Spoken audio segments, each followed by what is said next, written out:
billion last quarter. Let's bring in our favorite New Jersey car dealer now, car guy, Tom Maoli. Welcome back to the show, Tom. So we've talked through this, Trump's policies, effect on people like you and people who've been in the business. Now we hear from the companies, the big companies that said, it cost me $1 billion, $2 billion, Toyota's case $3 billion. What's going on? Well, listen, it's going to trickle down. The manufacturers are taking the hit. And, it's not just the cars, it's parts. It's parts that go into these vehicles. It's repairs. When consumers come in, it's the repairs that it's going to cost them. There's tariffs on the parts and there's tariffs on the parts that go into these cars. These parts come from all over the world, they're not, US based, or you would think Toyota's, in Japan. Parts come from China, Mexico, all over to build these cars.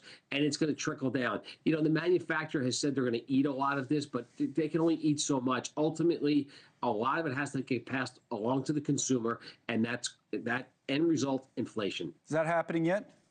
It's happening already. It's happened. Listen, it happened with the threat of a little bit because the tariffs were hitting. And, when President Trump came out, he threw these crazy tariffs out just to get the people to the table, which was a brilliant move. But, now we got to stabilize this. So we have to really look at what it's costing the consumers and how it's going to trickle down into inflation.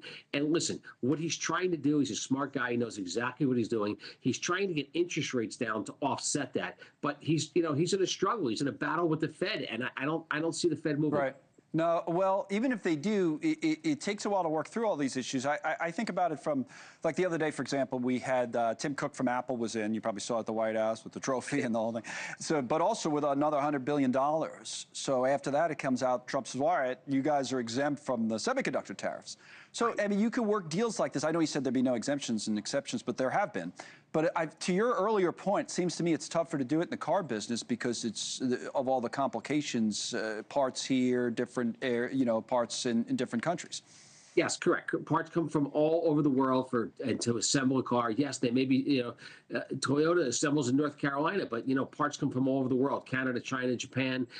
So that's the difficult part. So, how do you manage the tariffs by a specific area and location? I think ultimately he's got to give some relief because people need transportation. The average American needs transportation to get to work. They need transportation to get their children to school, to go to the grocery store.